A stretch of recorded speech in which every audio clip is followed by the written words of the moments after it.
Welcome back to a new vlog from Mexico, and we're starting off in Mexico City. After 3 weeks volunteering in Tlayacapan, I had a few days in Mexico City before heading to the Caribbean with a friend. I went to the Palacio de Bellas Artes, which is a stunning Art Nouveau and Art Deco landmark, famous for hosting major art exhibitions and performances. And there was really all kinds of art installations there, from old traditional stone figures to golden cow poop. I also bought tickets for their Folklórico ballet for 2 days later.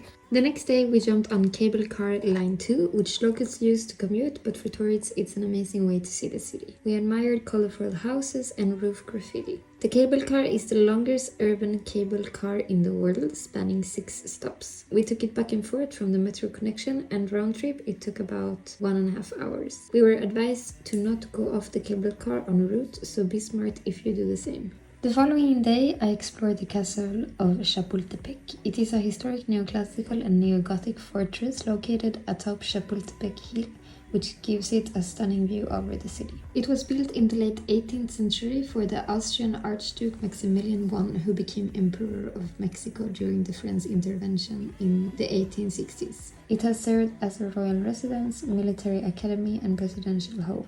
Today, it houses the National Museum of History, showcasing Mexico's past from the colonial era to the revolution. The castle is so beautiful, and many of the rooms are still decorated like it used to be while the royalties lived there. I got big Bridgerton vibes from this place, and I love that series. But it was also cool because there were a lot of history about the indigenous people and the different wars. Mexico has been invaded 5 times, which to me is a bit crazy. No wonder it has so many different styles all over the country. I highly recommend everyone to go there, and more than 1 hour before it closes. The entry fee is 100 pesos, which is approximately 5 euros. We ended the night having Michelin tacos at Carrienito in Roma Norte. I didn't film any of it, unfortunately, but they were so good, pricey but good. We also tried the famous churros at Churreria El Moro, and they were delicious.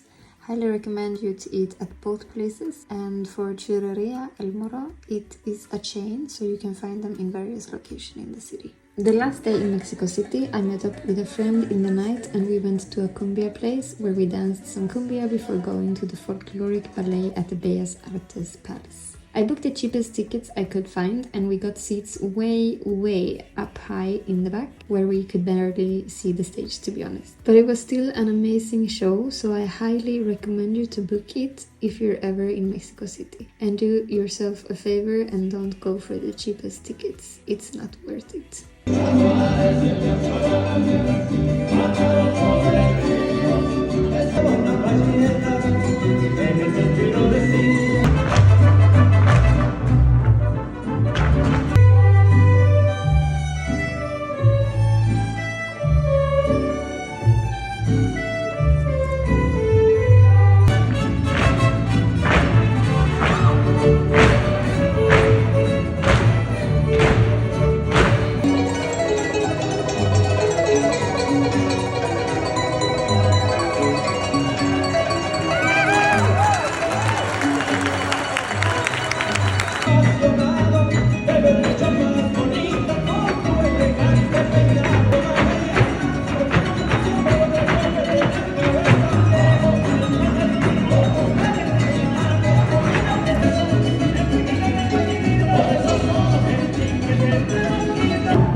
It was finally time to head to the Caribbean, and we took a flight to Cancun, but we're spending the night in Acomal. So when we arrived, we had to get 2 autobuses with a stopover in Playa Carmen to get there. We went to see the beach, and then we ate something before taking the other bus. We arrived really late in the dark, so the next morning when I woke up, I was happily surprised by the view out of the window. My friend knows a person that has a house inside of a cenote. I can't believe it still. It was the most beautiful place, and after all the tourists left for the day, we had the cenote all to ourselves. Before arriving there, I always thought cenotes were only underground, but no, there are actually cenotes open to the sky as well, like this one. We spent some really chill days in Acomal, enjoying the sun, the beach, and the quietness. We went to the village of Acomal once to buy groceries and had ceviche for lunch. We just went shopping for fruit. We have 1, 2, 3, 4, 5 bags of fruits. 5 bags, and we paid 550. 550 pesos is like 275 Swedish krona and like $25. So we got papaya, it's not super big. We got cabbage, super small, 8 pesos only. 2 toronjas, super big, like huge. We got a lot of bananas, mini bananas, super nice. We got sweet potato. We got jicama. It's like a root. You just peel it and you eat it with lime and tahini. It's nice. We got an onion. We got 3 carrots. Broccoli. Pineapple. Big. Spinach, 2 potatoes, zucchini, beetroot, we got 3 tomatoes. I think we got these for free, no? He just put them in. Yeah, he gave us for free. 2 mangoes. This is like insane. 2 avocados. There must be 3 actually. 3 avocados. 3. 5 limes, ginger, and garlic. All of these we got for 550 pesos. I don't know if it's cheap really. It's cheap. Yes. It's a lot of things. Like it's a whole mountain here. And then we also got 1 kilo. Is this 1 kilo? 1 kilo of tortilla. We got some tomato puree, lentils, garbanzos, chickpeas. Here they do a lot of this in like small packages, so you can get how much you want. Really nice. 1 kilo of rice. Oh, a cookie. Yummy, yummy, yummy, yummy. We got cheese, manchego cheese, and soy sauce. And how much did we pay for this? Do you remember? Less than 200. Less than 200 pesos. So like 100 Swedish krona. So really, really, really nice. A good shopping trip. Now we need to make food. With this view from the roof terrace, I mostly wanted to spend my time there. My favorite time of day was watching the sunsets from there.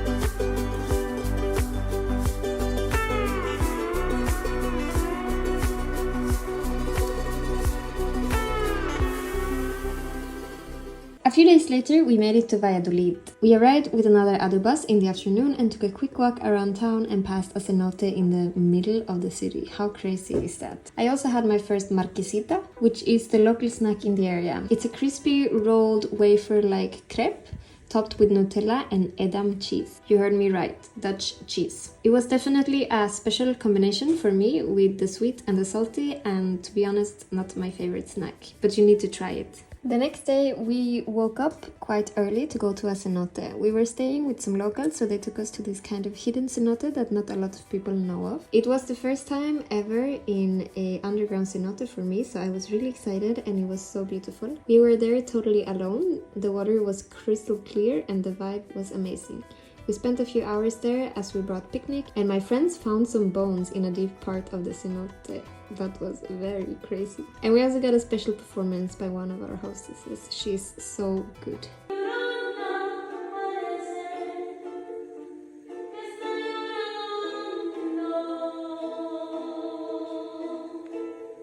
In the night, we stopped by a bar with a flamenco performance where we took some drinks, and yeah, the dance was so cool. It was the first time ever I saw flamenco, and there was also a donkey there, which was sad. I felt really bad for the donkey.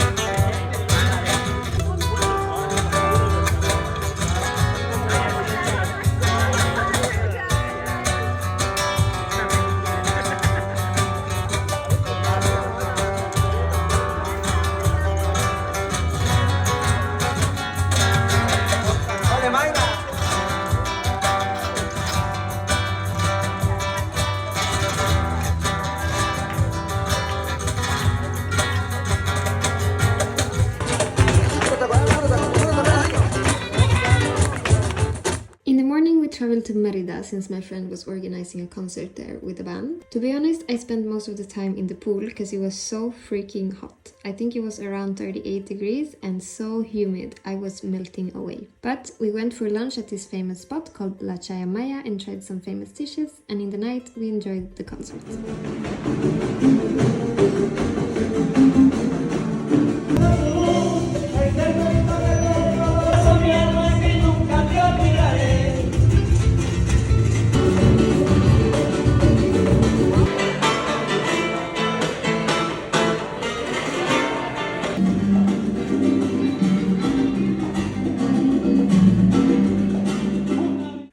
We drove with a very full car with the band to Bacalar. We arrived late at night for another concert.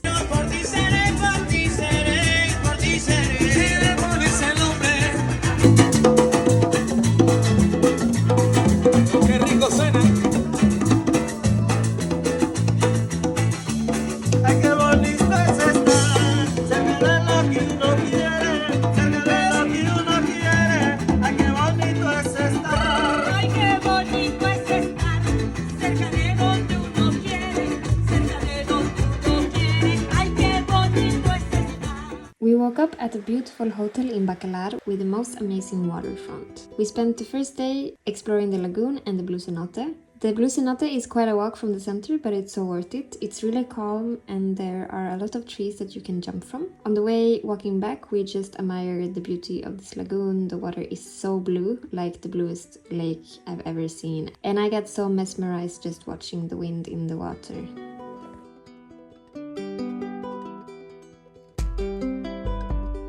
Another day we walked along the boardwalk in Ecoparque, I really recommend, and enjoyed a beautiful sunset from the pier of the hotel.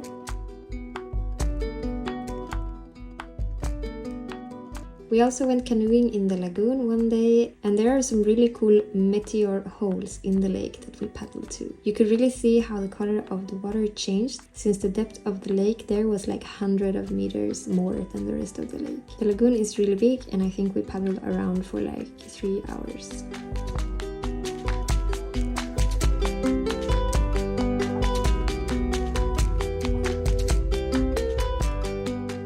We also spent some time with some friends and they're very talented kids. One of them is a piano player and he's only 13 years old but plays so good, and he's touring around Mexico and playing on the piano, and I am so lucky that I got to hear him live.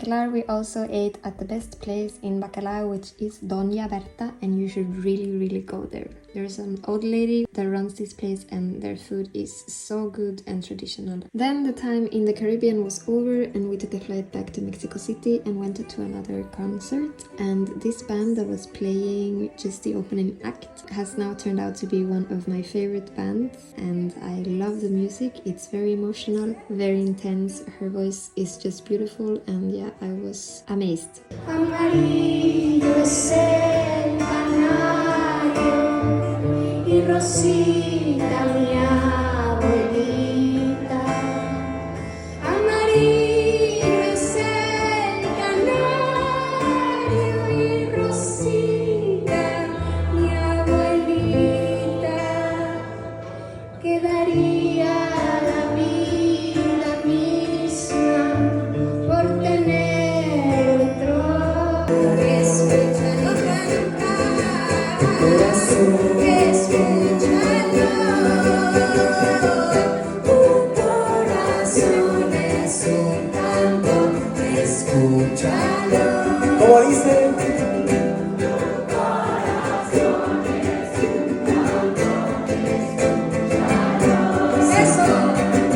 And then the main artist was also super good, but not as good.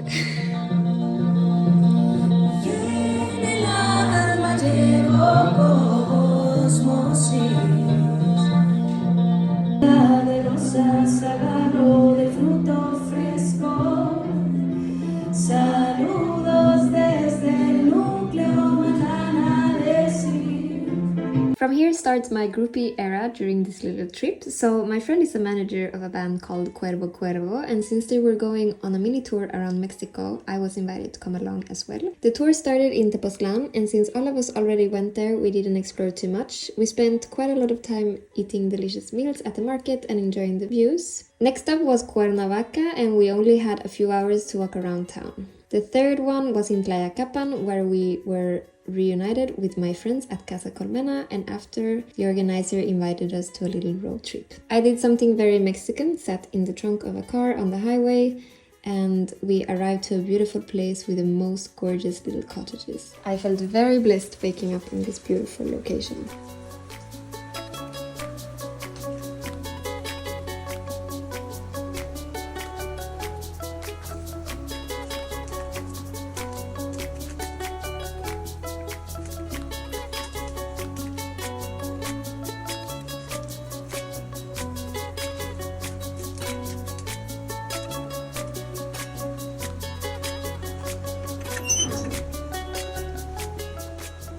We then went on a little tour exploring around Coatetelco, where we stopped for a delicious lunch. We also visited the lake of Tequesquitengo, which was so beautiful, and I got Lake Garda vibes in this place. Unfortunately, the water was not safe to swim in at the time, so we just admired the views. After that, we went back to Mexico City and I joined the Cuervos for one more show before going on a little solo adventure. But I will start with that in the next vlog. Thank you so much for watching this video. I hope you liked this storytelling format. Next vlog is gonna be the last of my Mexico trip, and I wish you all a beautiful week until I see you in the next one.